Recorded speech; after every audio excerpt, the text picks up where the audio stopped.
कैरी म्हटलं ना की तोंडाला पाणी सुटल्याशिवाय राहतच नाही आणि त्यात जर चटपटीत अशी मसाला कैरी असेल ना तर बोलायलाच नको.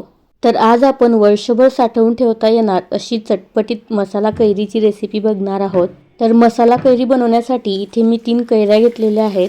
ह्या कैऱ्या आपल्याला पाण्याने स्वच्छ धुवून घ्यायच्या आहेत. इथे मी फक्त 3 कैऱ्यांचा वापर केलेला आहे. तुम्ही या पद्धतीने कितीही प्रमाणामध्ये ही मसाला कैरी बनवून ठेवू शकता. तर इथे कैऱ्या मी स्वच्छ धुवून घेतलेल्या आहेत. आता ह्या धुतलेल्या कैऱ्या आपल्याला छान पुसून कोरड्या करून घ्यायच्या आहेत. पुसून झाल्यानंतर देठाकडचा थोडासा भाग आपल्याला कापून घ्यायचा आहे आणि याची साल काढून घ्यायची आहे. तर साल थोडीशी पातळ काढली ना तरीसुद्धा चालेल.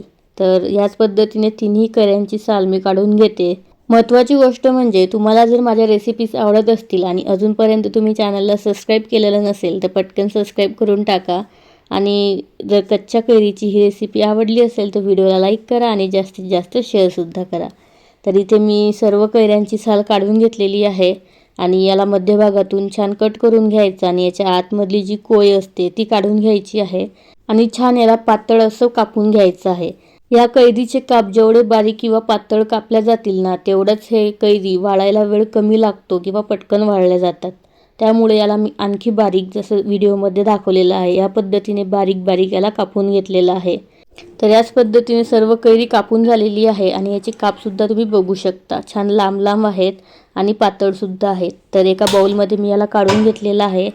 हे चटपटीत मसाला कैरी बनवण्यासाठी आपण एक मसाला तयार करणार आहोत. त्यासाठी मी छोट्याशा कढईमध्ये पोहे खाण्याचा 1 चमचा जिरे घेतलेले आहेत आणि पोहे खाण्याचा 1 चमचा धने घेतलेले आहेत.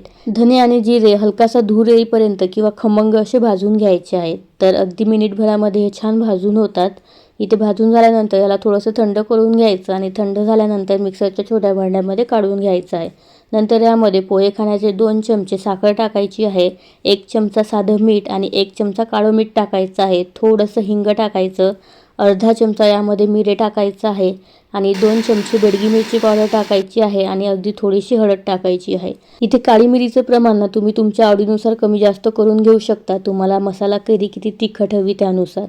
नंतर हे सर्व साहित्य ना मिक्सरला छान बारीक करून याची पावडर किंवा मसाला तयार करून घ्यायचा आहे आणि हा बनवलेला मसाला कापून घेतलेल्या कैरीवरती टाकायचा आहे आणि कैरीवरती छान कोट करून घ्यायचा आहे किंवा छान एकजीव करून घ्यायचा आहे. मसाला एकत्र करून झाल्यानंतर ना याला थोडंसं पाणी सुटलं जातं. तर लगेचच एखाद्या मोठ्या ताटामध्ये ह्या कैऱ्या व्हिडिओमध्ये दाखवलेलं आहे या पद्धतीने एक एक करून पसरवून घ्यायच्या आहेत किंवा ठेवायच्या आहेत. फक्त एकमेकांना ह्या चिपकायला नको.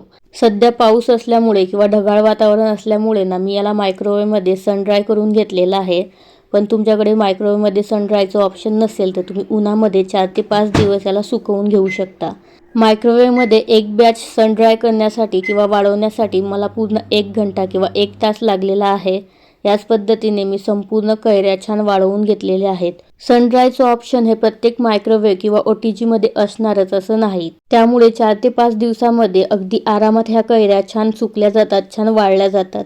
तर वाळलेली ही कैरी ना हवाबंद डब्यामध्ये स्टोअर करून ठेवायची आहे किंवा साठवून ठेवायची आहे. याला थोडी देखील हवा लागली ना तर ह्या खराब तर होत नाही पण थोड्याशा मऊ होतात. त्यामुळे याला हवाबंद डब्यामध्ये साठवून ठेवायचं आहे. मग रेसिपी कशी वाटली कमेंट करून नक्की सांगा.